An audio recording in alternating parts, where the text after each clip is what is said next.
법원이 정몽규 대한축구협회 회장에 대한 문화체육관광부의 중징계 요구 처분을 중지해 달라는 대한축구협회의 집행정지 신청을 받아들였습니다.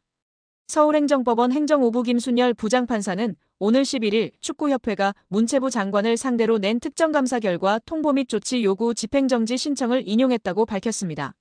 재판부는 이 처분이 신청인 축구협회에게 회복하기 어려운 손해를 초래할 우려가 있어 긴급히 집행을 정지할 필요가 있다며 또한 집행정지가 공공복리에 중대한 영향을 미칠 것으로 보기 어렵다고 판시했습니다. 문체부는 지난해 11월 대한축구협회에 대한 특정감사 결과를 발표하면서 정몽규 회장 등 주요 인사들에게 자격정지 이상의 중징계를 요구했습니다.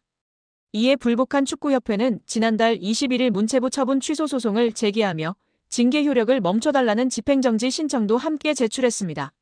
법원이 이날 집행정지를 인용하면서 정몽규 회장에 대한 중징계 요구의 효력은 본안 소송 판결 전까지 정지됩니다. 이에 따라 정 회장은 오는 26일 치러지는 축구협회 차기 회장 선거에 후보 자격을 유지할 수 있게 됐습니다. 축구협회 정관에 따르면 자격정지 이상의 징계를 받은 사람은 축구협회 임원으로 선출될 수 없도록 규정돼 있습니다. 따라서 문체부의 요구대로 중징계가 확정됐다면 정 회장은 후보 자격을 박탈당했어야 합니다. 여기에 대한축구협회가 신청한 특정감사 재심의가 기각됐습니다. 이에 따른 감사 후 폭풍이 시작될 것으로 보입니다. 문화체육관광부는 2025년 1월 2일 대한축구협회가 신청한 특정감사 재심의에 대해 기각을 결정해 통지했다라고 밝혔습니다. 앞서 문체부는 27건의 위법 및 부당사항들에 대해 축구협회에 징계, 시정, 주의제도 개선 등을 요구했으며 합리적인 개선 방안을 마련하도록 통보했습니다. 축구협회는 이에 대해 재심의를 신청했고 문체부는 감사심의위원회를 개최해 7개 안건에 대한 심의 후 최종적으로 모두 기각했습니다. 재심의가 받아들여지지 않으며 축구협회는 한 개월 내 징계에 대한 징계 의결 뒤 결과를 통보해야 하며 제도 개선이나 시정 조치에 대해서는 2개월 내에 문체부에 알려야 하는 상황입니다. 문체부는 최종 감사 결과 발표 당시 감독 선임 과정, 징계 축구인 기습 사면 및 철회, 천안축구종합센터 건립보조금 허위 신청 등에 대한 책임으로 자격정지 이상 중징계를 요구했습니다. 더불어 문체부는 김정배 부회장, 이임생 기술총괄이사 등에게는 홍명보 현 국가대표팀 감독 선임 과정에 책임을 물어 자격정지 이상의 중징계를 요구했습니다. 이어 홍명보 감독에 대해서는 전력강화위원회를 통한 재선임을 통보, 계약 유지 혹은 해지 여부 등에 대해서는 협회의 자율에 맡겼습니다. 문체부 관계자는 이번 축구협회의 재심의 신청 기각에 대해 해당 내용을 다시 살펴본 결과 문제가 없다고 판단했다. 중징계 정몽규 회장, 김정배 부회장, 이임생 이사의 자격정지 이상의 징계와 관련해서 축구협회가 한 달 내로 통보해야 한다. 이후 문체부는 이행 여부를 들여다볼 것이다. 이행 감사 또한 이뤄진다라고 전했습니다. 축구협회의 감사 후 폭풍이 이어질 것이라고 알렸는데요. 문체부 관계자는 축구협회의 대한민국 천안축구종합센터 건립 관련 차입금 실행과 보조금 집행과 관련해 국고보조금 부정수급이 있었다. 보조금 환수 절차를 밟을 예정이다. 보조금 56억 원 전체가 환수 대상인지 여부 또한 따져 물을 예정이라고 말했습니다. 이어 보조금 환수 절차와 함께 이에 따른 제재 과징금이 내려질 것이다. 과징금은 환수금의 5배이다라며 국가사업에도 배제될 가능성이 있다. 한 해 축구협회에 370억 원의 지원금이 나간다. 횟수가 늘어난다면 축구협회 예산에도 영향이 클 것이라고 덧붙였습니다. 또한 국회 국정감사에서 제기된 HDC 현대산업개발 직원의 부적정한 축구협회 파견 의혹 등에 대한 감사는 여전히 진행 중입니다. 문체부는 해당 감사 또한 곧 공개할 예정이라고 밝혔습니다. 이로 인해 축구계에서는 걱정이 이만저만이 아닌데요. 최악의 상황을 걱정하고 있습니다. 최악의 상황이라 함은 보조금 환수 절차와 함께 이에 따른 제재 과징금이 내려질 것이기 때문입니다. 과징금은 환수금의 5배이기 때문입니다. 이에 더해 축구협회에 지급되던 370억 원의 연간 지원금도 배제될 가능성이 높아지고 있습니다. 이 같은 조치는 재정적으로 궁핍한 축구협회 입장에서는 자칫 파산, 부도의 위기로 내몰릴 수 있다고 판단됩니다.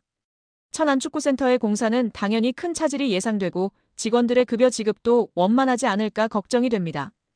홍명보 선임은 신의 한 수였습니다. 정몽규도 몰랐을 것입니다. 설마 이렇게 될 줄은.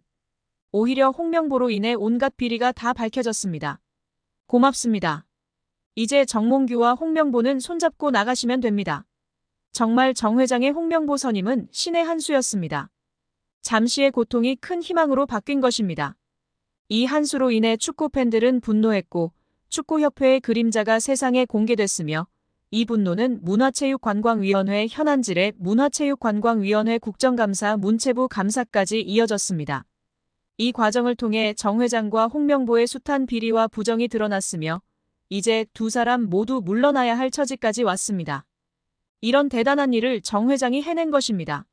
정 회장이 홍명보를 선임하지 않았다면 벌어지지 않았을 일입니다. 클린스만 감독권도 그냥 지나쳤을 것입니다. 모든 것이 그림자 속으로 숨어 오랜 시간 한국 축구를 썩게 만들었을 것입니다. 한국 축구의 미래는 없었을 것입니다. 정말 감사해야 할 일이 맞습니다. 토트넘에서 챔피언십 퀸즈파크 레인저스로 임대를 떠난 양민혁이 손흥민과 이강인에게 고마움을 표시해 관심을 모았습니다.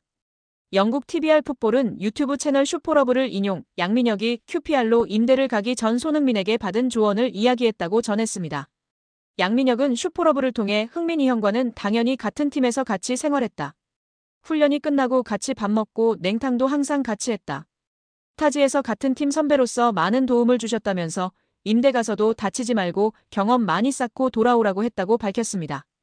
양민혁은 지난 2024년 K리그 강원FC에서 고교생 신분임에도 38경기에서 12골 6도움으로 강한 인상을 남겼습니다. K리그 1 역사상 최초 고교생 신분으로 프로 선수가 된 양민혁은 시즌 중이던 지난해 7월 토트넘과 계약해 주목을 받았습니다. 아직 어린 선수다. 프리미어리그의 높은 수준에 적응하기 위해서는 시간이 필요하다는 포스테코글루 감독의 말처럼 양민혁의 토트넘 데뷔전은 좀처럼 쉽지 않았는데요. 손흥민도 양민혁에게 부담을 주지 말아달라고 당부한 뒤 양민혁은 K리그 첫 시즌 12골과 도움을 많이 기록했고 밝고 두려움이 없는 선수라고 간주했습니다. 또 그는 양민혁이 팀에 합류하게 돼 기대되며 내가 도울 수 있는 부분은 돕고 싶지만 압박을 주지 않아야 한다면서 축구가 그에게 가장 중요하다고 덧붙이기도 했습니다. 결국 양민혁은 경험을 쌓기 위해 QPR로 임대 이적하기로 했습니다.